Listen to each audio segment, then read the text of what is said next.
नमस्कार विद्यार्थी मित्रांनो, बघा या व्हिडिओमध्ये आपण फ्रॅक्शनचं पर्सेंटेज मध्ये करायचं शिकणार आहोत किंवा याच्या आधीच्या व्हिडिओमध्ये आपण शिकले, पण याच्यामध्ये जे महत्त्वपूर्ण फ्रॅक्शन आहेत ज्यांचं पर्सेंटेज मध्ये करणं आपल्याला माहित असलं पाहिजे ते आपण या व्हिडिओमध्ये बघूया. चला बघा, सर्वांना माहिती आहे फ्रॅक्शनचं पर्सेंटेज मध्ये करताना आपण काय करतो, गुणिले 100 करतो. याला आपण गुणिले 100 करूया. बघा चला काय येतं बघा, बे एक बे, बे पंचे 10, शून्याला शून्य किती आलं, 50%. किती आलं, 1/2 म्हणजे 50% आलं. किती आलं, 1/2 म्हणजे 50%. बघा 1/2 म्हणजे अर्ध असतं, अर्ध म्हणजे 50%. 50-50 म्हणतो का आपण, हे 50% असतं.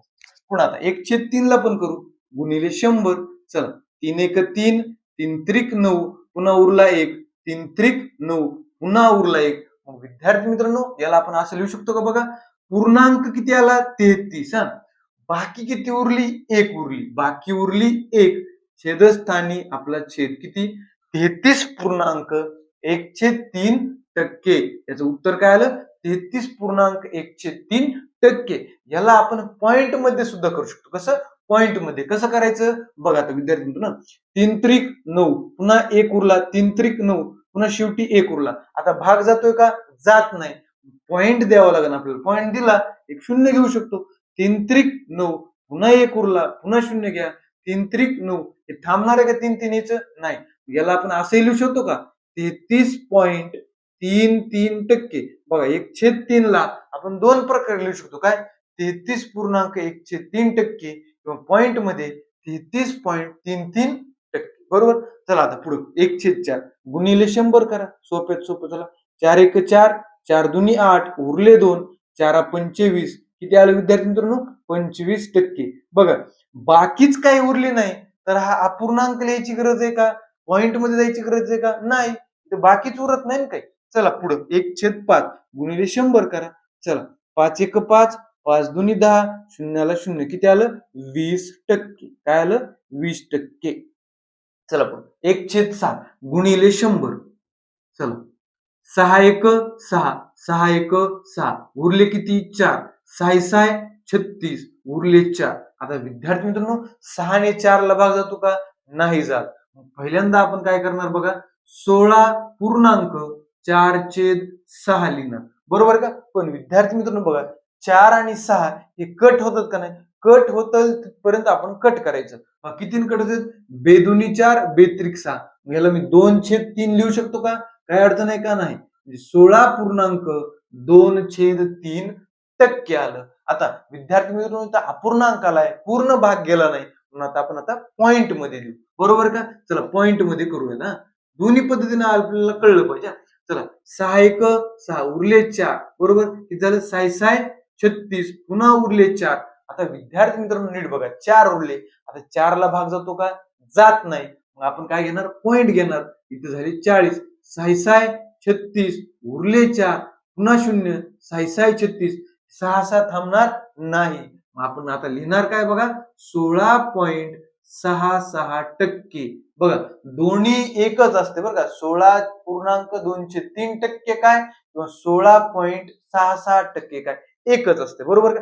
परीक्षेमध्ये आपल्याला कोणत्याही प्रकारे देऊ शकतात ना, म्हणून मी दोन्ही सांगतोय.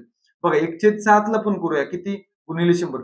7 एक 7, 7 एक 7, उरले किती, 3. 7 चोक 28, उरले 2. आता ह्याला आपण कसं लिहू शकतो बघा, 14.2/7%. बघा ही जी बाकी असते ती बाकी इथं लिहायची असते आणि टक्क्याचं चिन्ह. आता याच्यामध्ये काही काटाकाटी होती का, 2 आणि 7 मध्ये होत नाही, तसंच राहू द्या. आता इथं बाकी उरले म्हणजे आपलं पॉइंट मध्ये उत्तर येणारच आहे ना. पॉइंट मध्ये उत्तर कुठून येणार आहे, 14च्या पुढं. आता 2 ला 7 न भाग जाते का, जात नाही. पॉइंट द्या. इथे झाले 20. बरोबर. 7 दुनी 14, पुन्हा उरले किती मित्रांनो, 6.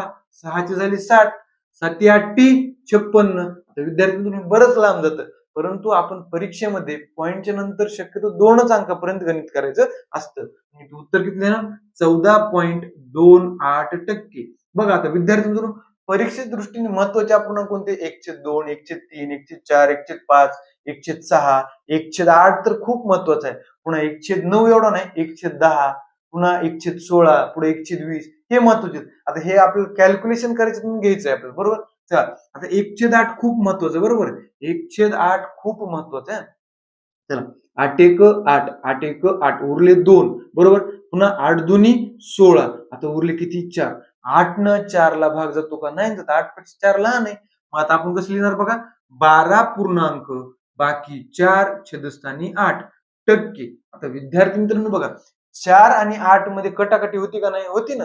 कसं? 4 एक 4, 4 दुनी 8, म्हणजे 1/2 आपण लिहू शकतो. म्हणजे 1/2 बघा. 1/8 म्हणजे काय? 12.1/2 यालाच आपण पॉइंट मध्ये कसं लिहिणार बघा. किती उरले होते? 4 उरले होते. पॉइंट द्या, झाले 0. 8 पंचे 40, किती झालं? 12.5%. बघा विद्यार्थी मित्रांनो, 1/8 म्हणजे 12.5% किंवा 12.5%. हे आपल्याला खूप महत्वाचं आहे बघा.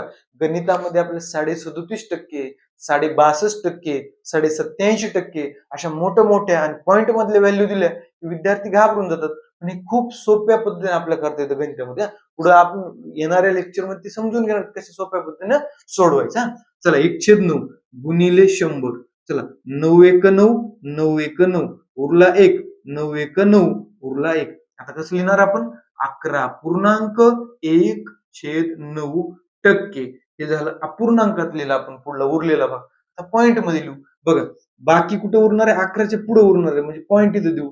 पॉइंट दिला मी 0 घेत होते. 9 एक 9, पुन्हा 1 उरला, पुन्हा 0 द्या. 9 एक 9, ही 1 एकच येणार आहे, संपणार आहे का नाही?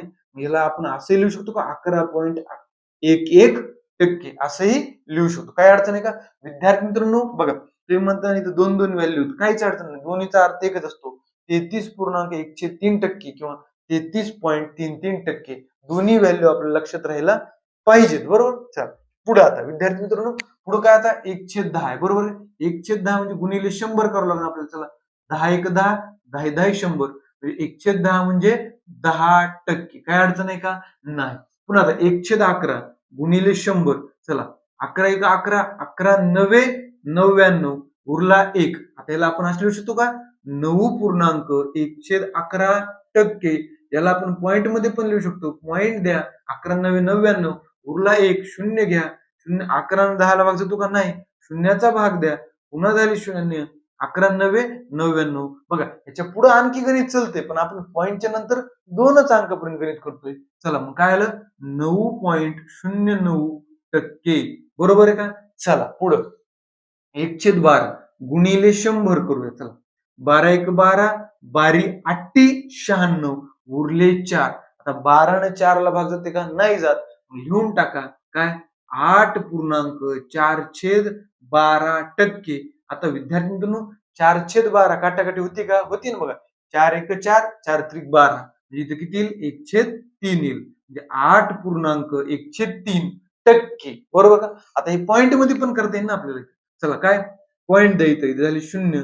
12 त्रिक 36, 12 त्रिक 36, पुन्हा उरले 4, पुन्हा 12 त्रिक 36, हे असंच येणार आहे. म्हणजे 8.33%. बरोबर आहे का? खूप सोपं आहे.